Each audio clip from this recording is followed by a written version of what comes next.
On this episode, Eric and I discuss NATO defense spending, Ukraine building a drone wall, the battle damage assessment from the Iran strike, drones dropping bombs on baseball games, and more. Okay, let's go. Conflict, politics, military-industrial complex, technology, war.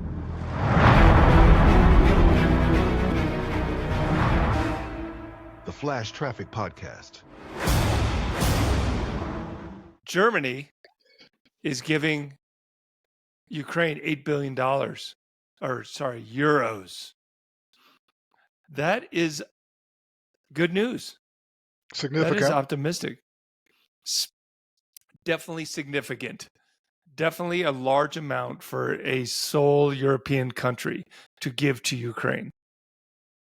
It's impressive. Depends on what it's going to. Depends on what it's going to. They need everything. I'm going to guess, well, yes and no. I'm going to guess and assume that, maybe I shouldn't assume, this is going to be done intelligently. You don't need Leopard tanks. If you're giving them Leopard tanks, you don't know what you're talking about. At this point, that's not going to help you. Russia can't move on the battlefield with mechanized armored equipment. Either can Ukraine. That's the double-edged sword of that. We talked about this. Leopards would be useless. You want to kill people.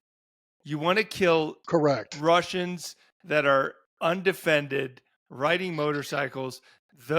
You can kill more Russian infantry in the open with drones than you can with the coax machine gun on a Leopard tank. Right? The tank is dead.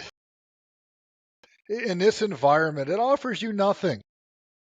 I don't know what it does for you anymore. And I don't know why. It doesn't give you any bonus. It doesn't give you any combat bonus. No. It's great to have. No. It gives you a nice, warm and fuzzy feeling to know a tank is behind you.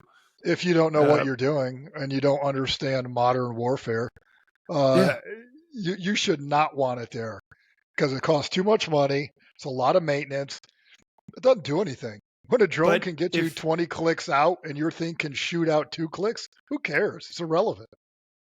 If you're an infantry guy in a town and there's an Russian strong point in a building and you know which house it is, it's nice to have that 120 millimeter round, HE round, come from that tank and smack that building right in the center, right?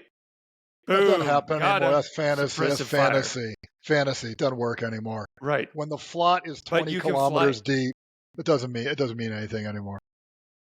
You can fly that FPV drone right in the window. Yeah. And kill everybody in that house. Probably collapse that house. And the money. Oh, of course you could, because they're more and more using building kind of collapsing explosives on the drones, these large explosive packages to drop homes. Okay, drop 120 millimeter mortar round on top of that thing with a drone. Drop 155 round on top of it from a drone. I'd be happier knowing that the money that was spent on that tank was actually spent on larger drones dropping dumb artillery on top of it. I'd be much happier. Do you know how many large Vampire drones you can buy for a $5 million tank? All of them. All of them. I was going to say, I was going to ask that. I was thinking Vampire drones. That's what you want. Army.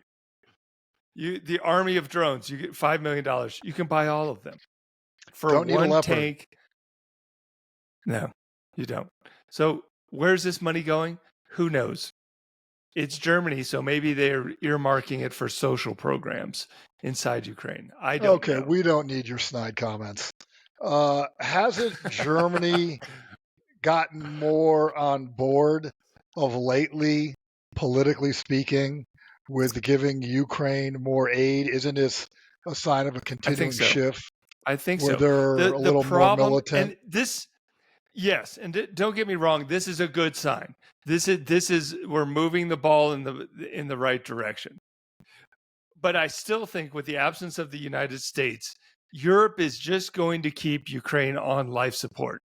They're going to keep this war going so Ukraine can continue to bleed Russia, hurt Russia, keep the war going for what? At this current rate, at this trajectory, I think this war could go on for another 5 or 10 years with everything that we know right now today.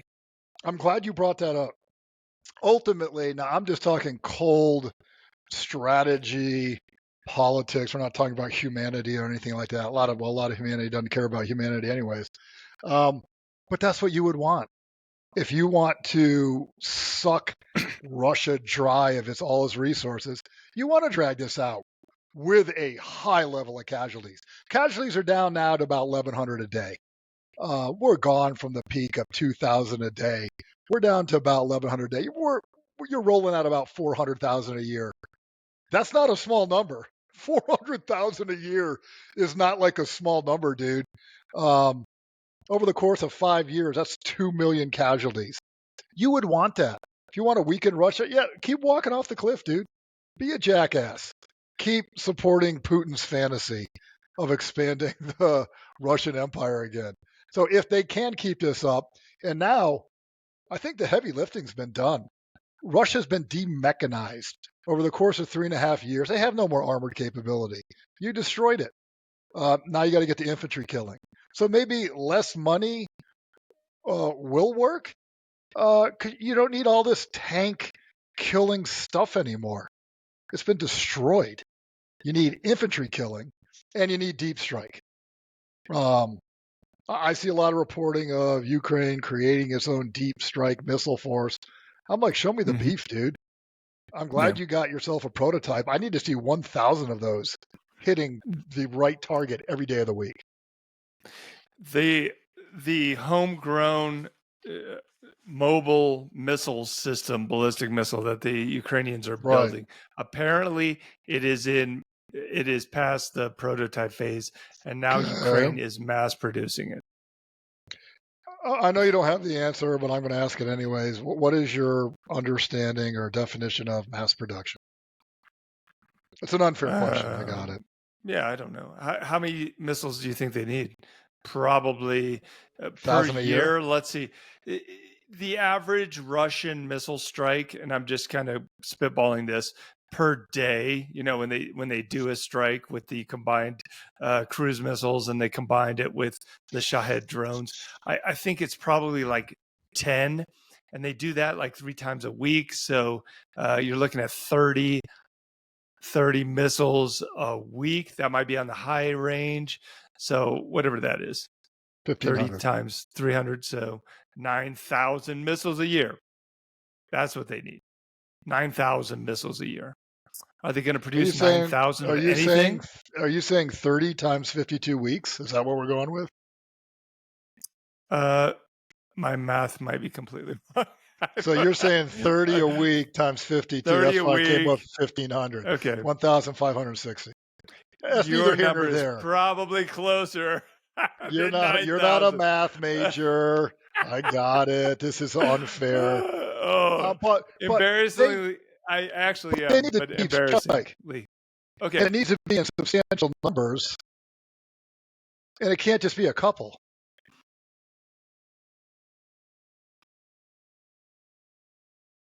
No, it has to have an impact. Yeah, Zelensky's like, no shit. Like this needs to be mass produced. You need thousands of years that you launch. You need to be hitting the Kremlin.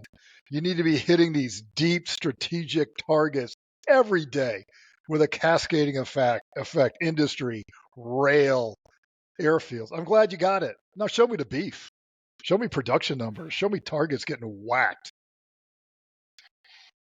I know that's a no shit statement. I got it.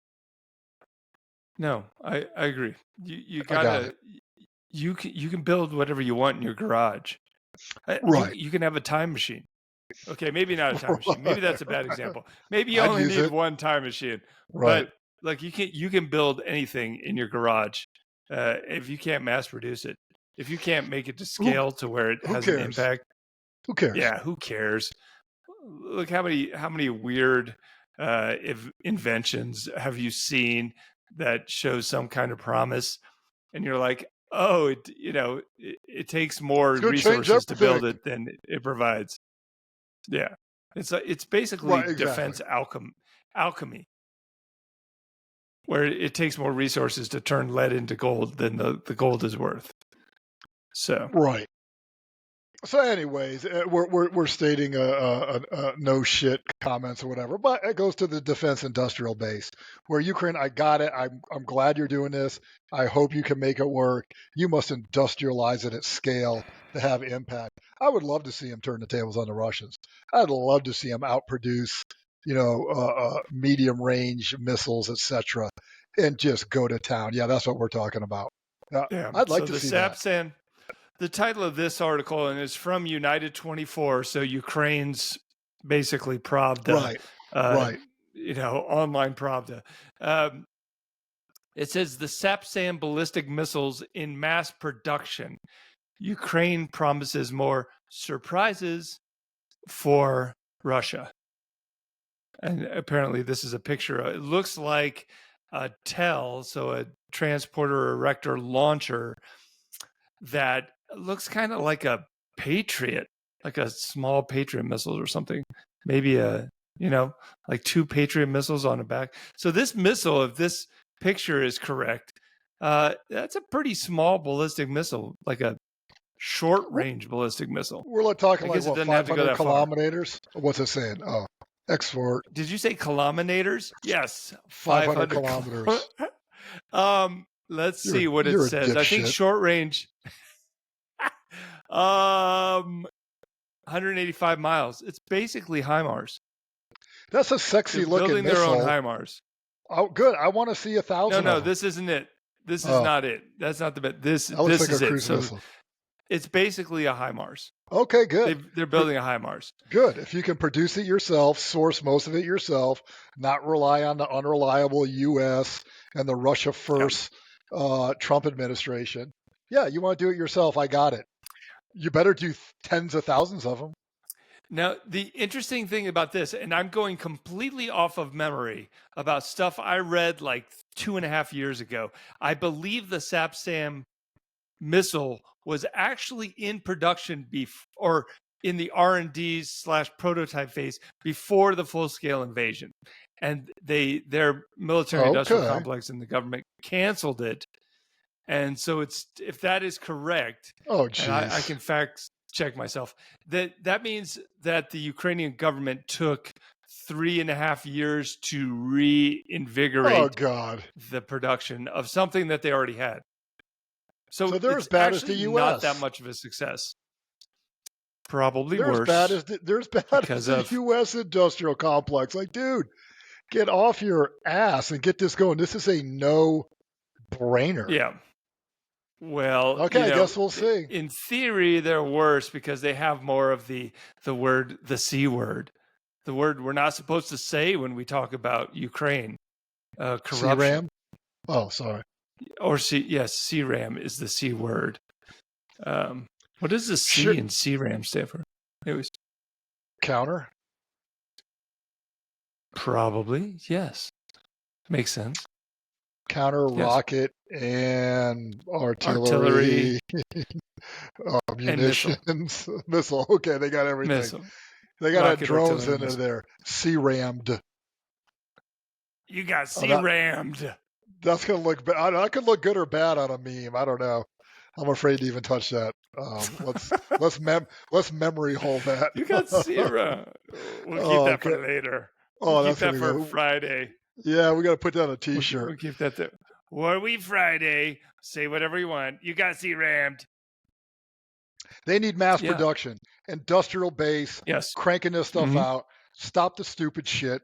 If someone's corrupt, involved in this, who the hell is the U.S. to criticize anyone for corruption in the weapons industry?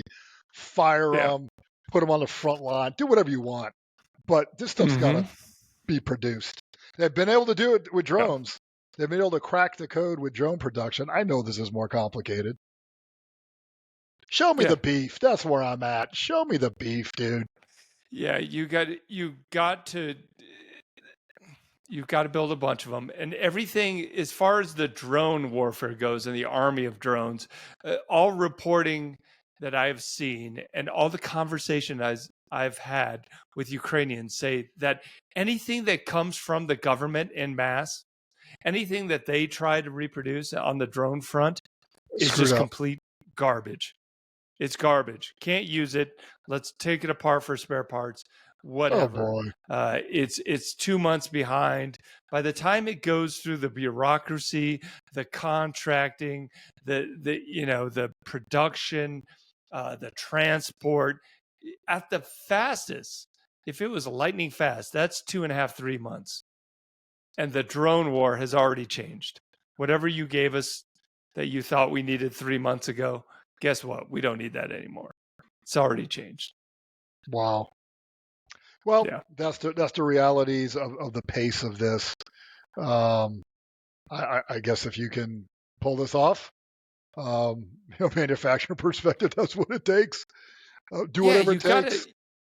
You gotta look at this war not just from, it's drones, it's missiles, missile defense, it's World War II in trenches. That's not the takeaway from this war. The takeaway from this war is, how do I move that quickly from an acquisitions and supply perspective? How do I get that much money downstream that fast without, graft and just ignorance and quality company control, level that testing protocol? We don't, in the U.S. Army, we would not let a battalion or a brigade purchase their own laptops. No. Because no, you can't go out. We're not going to give you money to go out and buy things like a laptop. No, never happened. Or an Inmarsat cell phone. No. So we're going to give you that. So we're going to give the company, a company commander, or let's say a battalion, or even a brigade commander. We're going to give a brigade commander $5 million to go out and buy whatever drones they think they need. No. From China? That you got to add that kicker in there. Because never happening. If the normal person just sitting in their house and they say, I want the best drone to do this job. I'm going to get online. I'm going to do some research. I'm going to find it from China for pennies on the dollar. And I'm going to buy that. And the battalion commander in the U.S. Army is not going to be allowed to do anything like that. The system would have a meltdown. Yeah.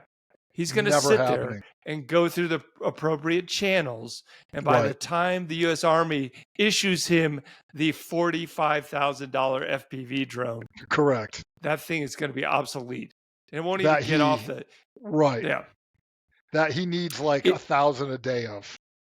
Yeah. And those drones won't even get off the fob because they're going to be jammed by the time they leave the wire, because they're not cutting edge enough, because they're missing one small microprocessing component inside the drone that the government hasn't kept up with.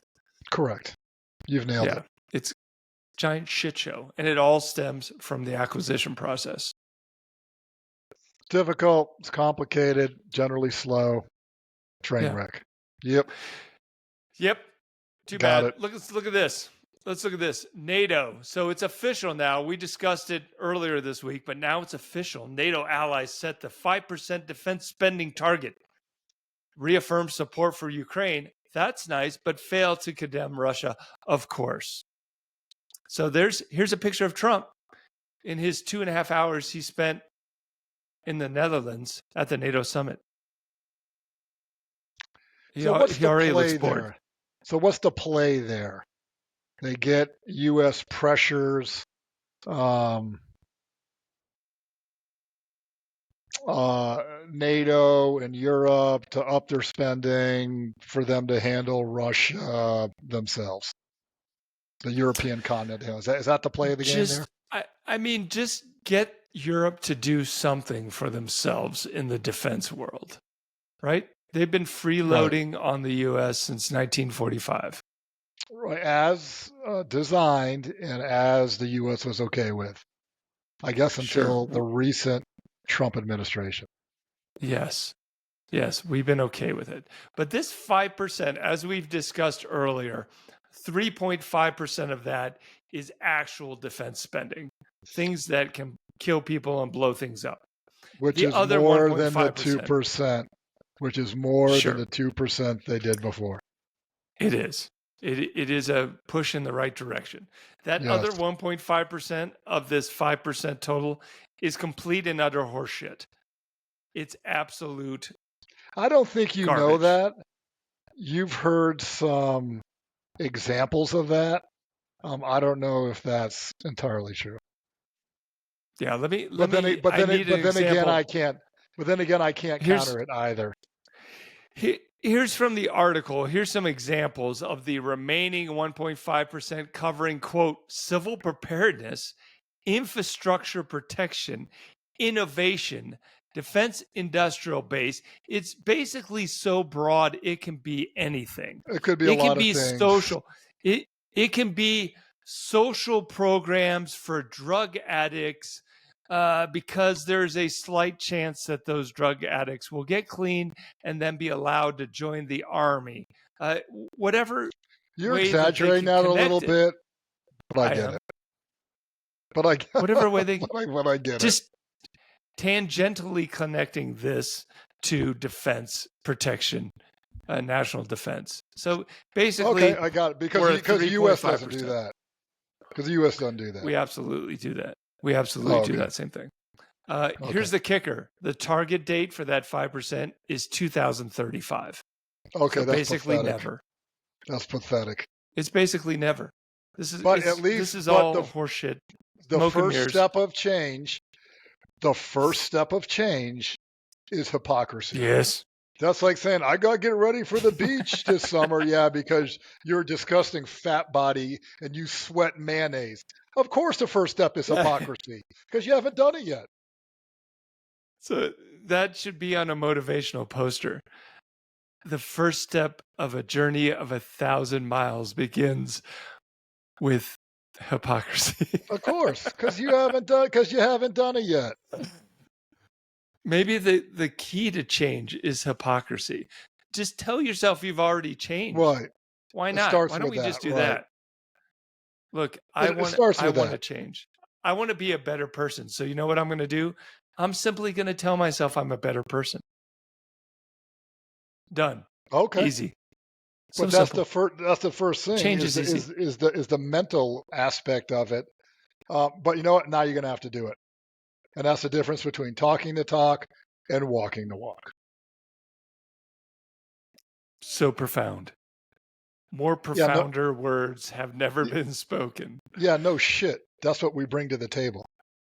That's right. We're more like military philosophers Thank you. than analysts, It than was war hard to. bloggers, Yeah, it was than hard to piece of put shit my war finger on that. bloggers. Yeah. Right. We're Yeah. more We like are. piece of shit Yeah. war philosophers 100%.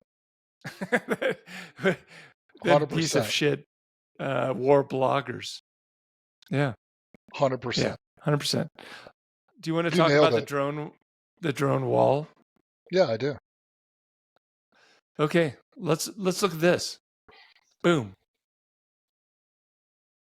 Okay, the kind of title of this Twitter post is the appointment of Robert Brovdi, known by his call sign Magyar, as the head of the unmanned systems forces of Ukraine. The yeah, They go put the ahead. D, it should be a G, unless that's like a translation thing. Yes, he found the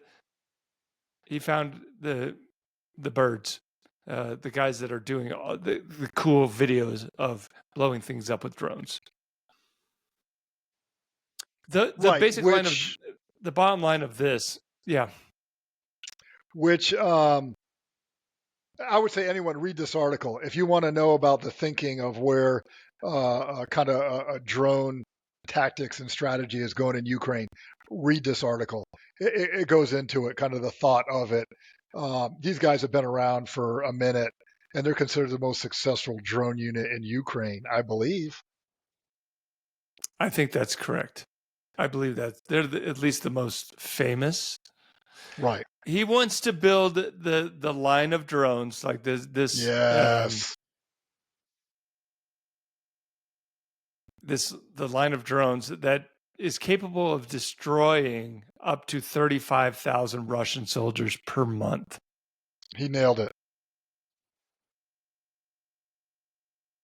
And that's what he needs to do. He needs to kill individual Russians that are unprotected riding motorcycles and scooters. Yes. It's the drone, it's a Maginot line with drones. Yes. I think he's nailed it. That's the type of thinking you need. You got to create that drone wall that you identify, attack, and whack anything that moves, in that area in the flot. It's got to be that robust. I don't think they're there yet. They're there in some areas, but overall, I'm pretty sure they're not there yet. Not consistently. Not all the way across the front. It's very, it's unbalanced across the front. The front is very long, 600 miles of front that he has to contend with. And the units are not equally distributed in terms of material, skill, personnel. It's very unbalanced. So there's going to be holes. But you nailed it. This Twitter thread goes on to say, the frontline defense relies not on bunkers, manpower, and fortifications. I don't know about that manpower part, but the work of FPV drones. He says the first step is removing enemy UAV assets, reconnaissance and strike capability. Interesting. So 2 things that I take out of that. One is they're going to try to kill Russian UAV pilots, right? Killing smart Russians, as Frankie Matisek has called it, a friend of the podcast, Frankie Matisek. Killing smart Russians. The second thing is killing the ISR assets, because this is very important. I was just talking to somebody this morning about the process by which FPV drones actually strike targets. The field of view inside the FPV drone is very limited. It's not like that pilot can see a bunch of things going on. It doesn't have a lot of situational awareness. He relies heavily on the other drones, the other ISR drones, whether it's tactical drones, Mavic drones.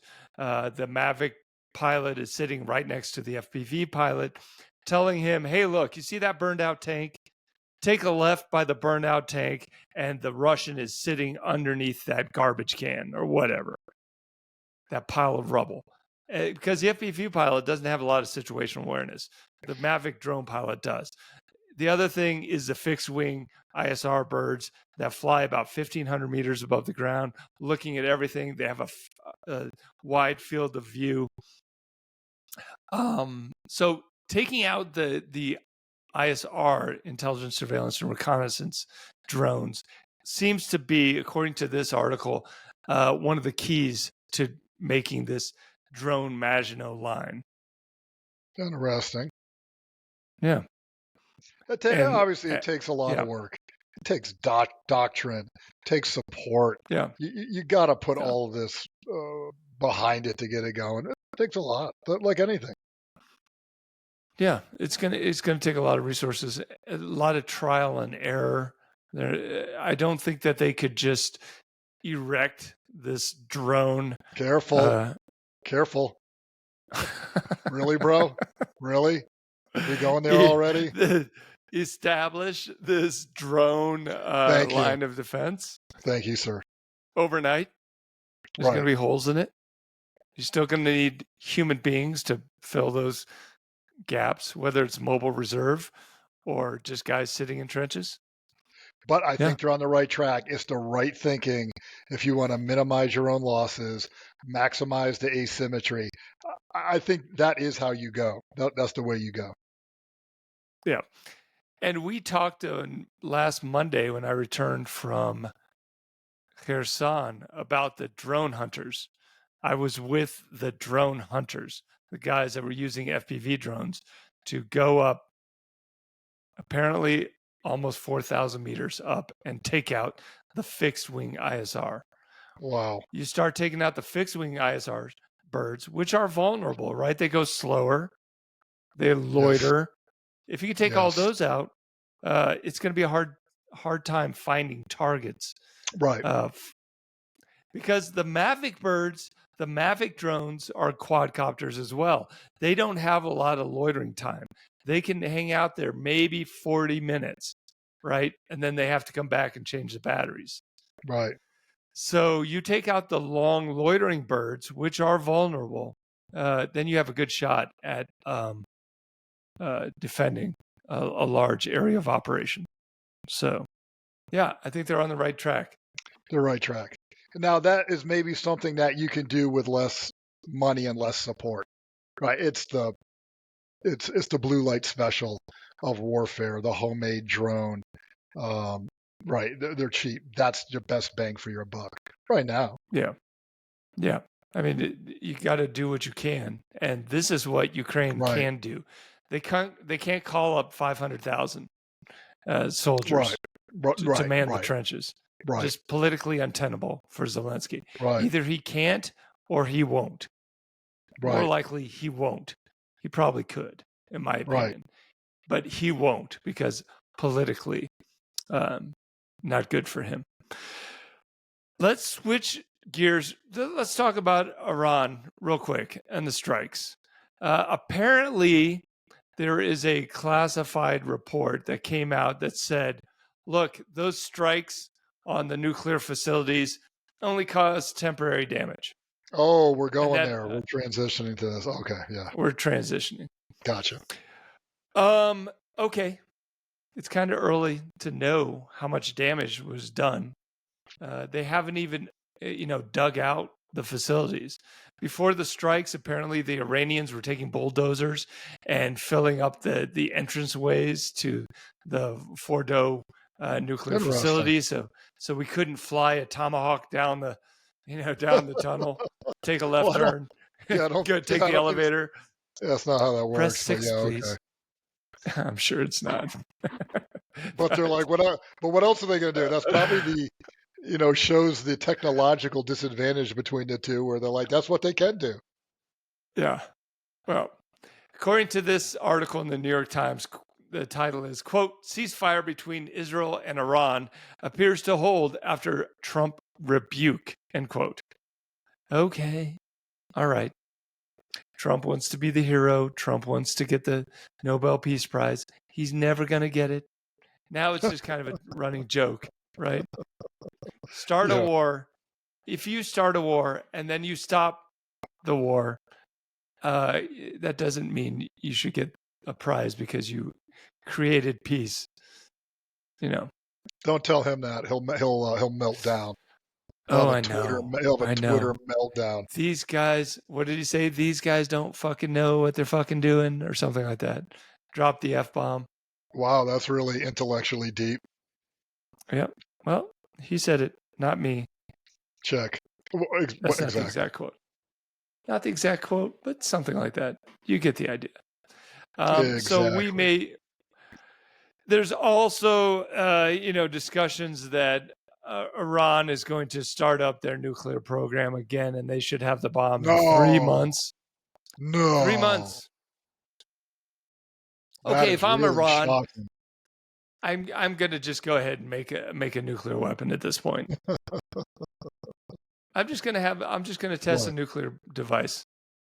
Because apparently, or it's hypothesized that Iran moved all the previously refined uranium, the 60% uranium, they moved it all away into hiding spots. Somebody's garage. Somebody's would not have gotten these. Probably not. It did not destroy the pre-existing refined uranium that Iran had. So they still have it. We would call this not a successful strike? I don't know. I think it's too early to tell.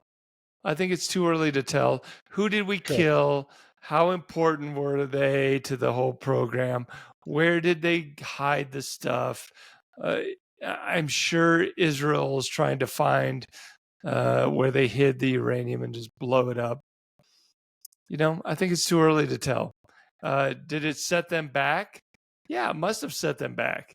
Will it motivate them now to finish making a bomb and test a nuclear device? Sure. Okay. How do we stop that? Well, the answer is obvious. We keep bombing the shit out of Iran until they give up, or they have a regime change. And when that doesn't happen either. There's only if that doesn't happen, you can't bomb. You can't win a war just by bombing. There's only one last thing you can do. That? Send in the troops. Send in the ground troops. Take over Iran. That's going to get you what? Take over the country. What's your over-under on that going sideways? We just talked about that. Oh, going sideways? How that could go wrong? I think it has a 90% chance of success if we were to invade Iran now. You're joking right now. Nope. No. Your head cannot possibly be this far up your own ass. Yeah, it's up Actually, there. I take that it's back. Up there, way up there. Actually, I take that back as good. The head is up the ass. Because you know everything you need to about Pickett's charge. Correct. My bad. Look, if we do a Pickett's charge type tactic in Iran, 90% chance of success. Okay, boom. I got it. It's a 90% solution. No, honestly, if I had to pick a number, how successful an invasion of Iran would be right now today, 90%. The U.S., just like Gulf War I. Of what? We'll take like 250 casualties. Of what? What do you mean of what? Thank you for trolling the audience. I know they don't take you serious right now. That's good. Guys, this is trolling. Don't believe anything. Don't take him serious right now. I'm not trolling. You are never. Why can't I say that? Never invading I'm just Iran picking a number and having the whole country just roll over and embrace you, just like Iraq. The people fighting us are dead enders. It's not a widespread insurgency who reject everything that we're doing. Oh, look, it's Afghanistan. We spent 20 years. The entire nation rejected everything we did for 2 decades, gave us 2 middle fingers, and we pulled out. Yeah. You cannot possibly be serious in anything you're saying right now. I'm not saying that we occupy Iran for a significant period of time. I'm simply saying we invade. We just. I said Iraq. I meant Iran. Same thing. We invade Iran. We install a friendly government. Never happened. And then we leave. There is no. Okay. Why not? What could go wrong? They'll just get rolled again like they did the last time. What the fuck is wrong with you? This is all trolling purposes. Are a lot of risks. This is mental stimulation. Everybody, okay, calm down. I don't want to see the comments blowing up. Actually, it'd be nice to have comments. I'm not saying we shouldn't. I'm not saying we should physically invade Iran. I'm saying if you want to get something done, we're going to have to put some boots. You just did. Okay, just like the Battle of Cold Harbor. Fine. That's all we need to know. Fine. Hey, let's wrap it Bull on Run, this. number 2. Okay, let's wrap it. It's always smart to wrap it. I would like to wrap it on this. I would like to wrap it on this posting by Casual Arty Fan. Oh, nice. On Twitter. Oh, and nice. The caption is, there's only one unit in the conventional U.S. Army. I don't know what conventional means there, but that can fly FPVs and drop bombs.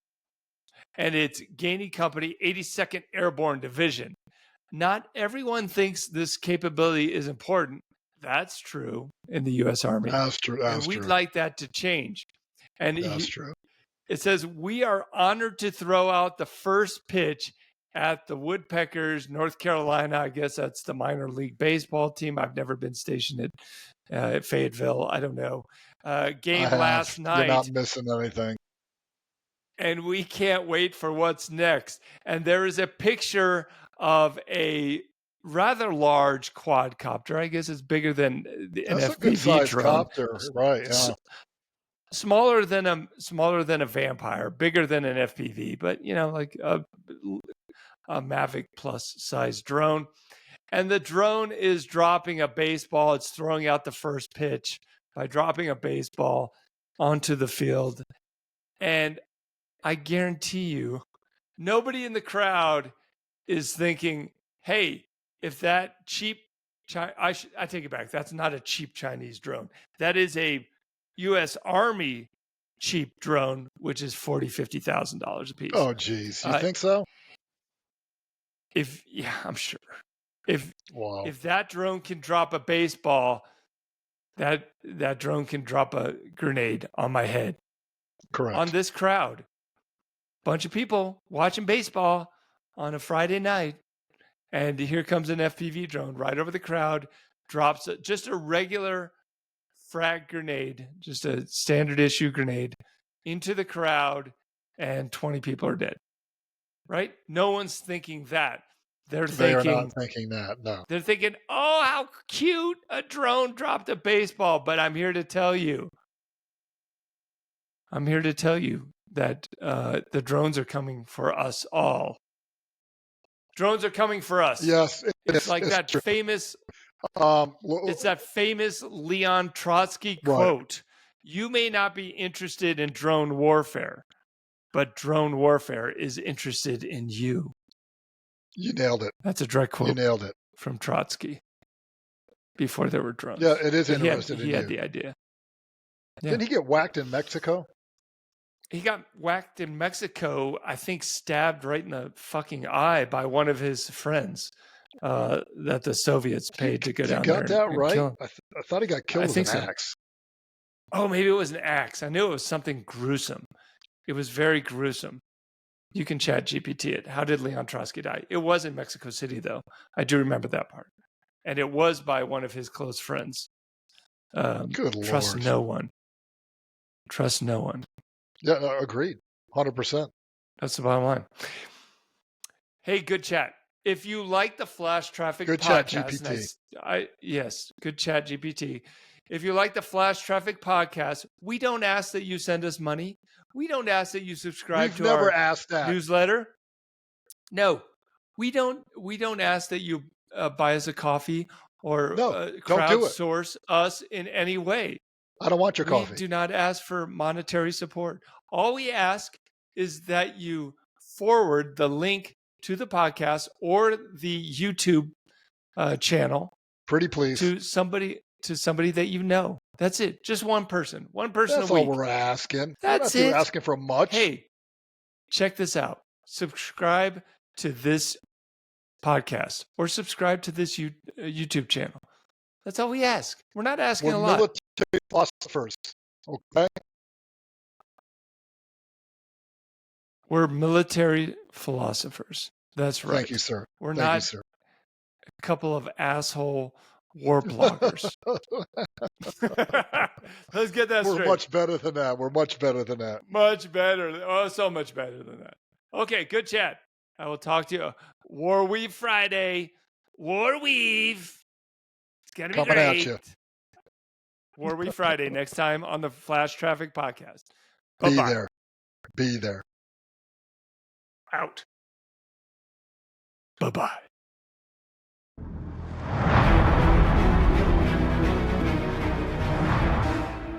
The Flash Traffic Podcast.